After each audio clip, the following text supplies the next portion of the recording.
আসসালামু আলাইকুম।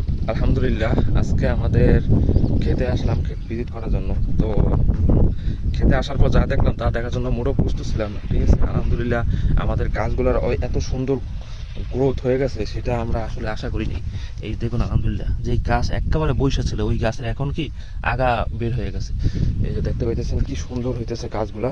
তো এই যে মাশাআল্লাহ দেখার পর খুব ভালো লাগতেছে। আজকে আপনার ওই দিন যে ভিটামিনটা দিছি ওই ভিটামিনটা মাশাআল্লাহ অনেক ভালো কাজ করছে। সেই জন্য গাছে এরকমের গ্রোথ দেখতে পাইতেছেন। তো এগুলোই আর কি আপনার কোনো তার আগে কিছুদিন আগে একটা ওষুধ দিয়েছিলাম, ওটা দেওয়ার পর গাছের গ্রোথ কমে গেছে, ঠিক আছে। আজকে তারপরে যে ওষুধ দিয়েছে ওটা দেওয়ার পর আলহামদুলিল্লাহ গাছের গ্রোথ অনেকটা বাড়ছে। তো আপনাদের সাথে আজকে কিছু কথা শেয়ার করতে চাইতেছি। গাছের আজকে কাজ হয়েছে আমাদের এই যে গুঁড়া বন আছে না, এই বনগুলো বাইসে দেওয়া লাগবে গোড়া থেকে, যে এগুলা। তাহলে এগুলো যখন আপনার গাছ আরো বড় হয়ে যাবে তখন এই বনগুলো অনেক সমস্যা করবে। এই বনগুলো বাইসে দেওয়া লাগবে, ঠিক আছে। তো আমি আসছি আজকে এসে বাঁচতেছি একা একাই। আর আপনাদের সাথে কিছু কথা শেয়ার করব। সেটা হচ্ছে আসলে সত্যি কথা হলো কি, মানুষের কখনো মানুষ ভালো চায় না, ঠিক আছে।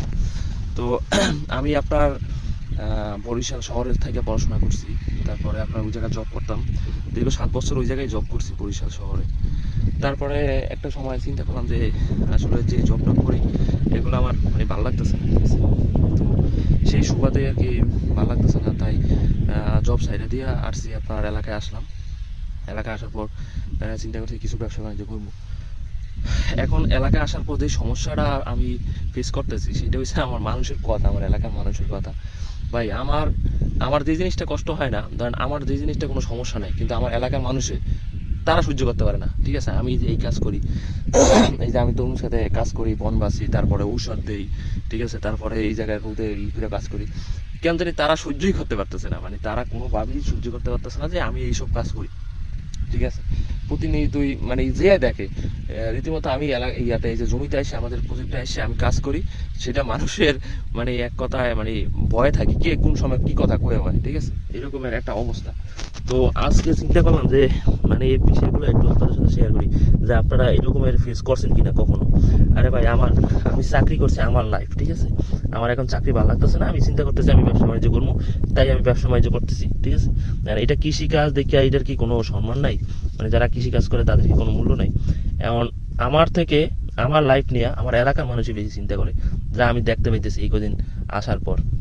মানুষে এমন এমন কথা বলে যে মানে আমাকে দেখার পর আমি যেমন আমি খ্যাত কোপাইতেছি, হ্যাঁ, তারপর আমি ঔষধ দিতেছি, আর দেখার পর পুরো হতাশ হয়ে গেছে। কি তুই এই কাজ করতেছিস, তোর দিয়ে এই কাজ করা মানে কি করবো ভাই? লাগে যেন মানে আমি যে জীবনে এইসব কাজ আমার দিয়ে সম্ভব না, আমি করতেই পারবো না, এই অবস্থা ভাই। এখন আসলে মানুষের কথায় মানে নিজে যতটা মানে একটা ডিজিটাল লাইফ, ঠিক আছে। আমি বরিশাল যখন শহরে ছিলাম চাকরি বাকরি করছি, একটা হসপিটালে চাকরি করছি, আপনার একটা ভালো একটা পোস্টে ছিলাম, তারপর ওই জায়গায় গ্রাজুয়েশন কমপ্লিট করছি, সবকিছু মিলিয়ে মানে আসছি এখন একটা অ্যানালগ লাইফে চলে আসছি, ডাইরেক্ট একেবারে গ্রামগঞ্জে চলে আসছি। এই জায়গায় এসে কাজ বাজ করতেছি, আমার ভালো লাগতেছে, আমি কাজ করতেছি, কিন্তু মানুষের কথা মানুষের সহ্য হইতেছে না।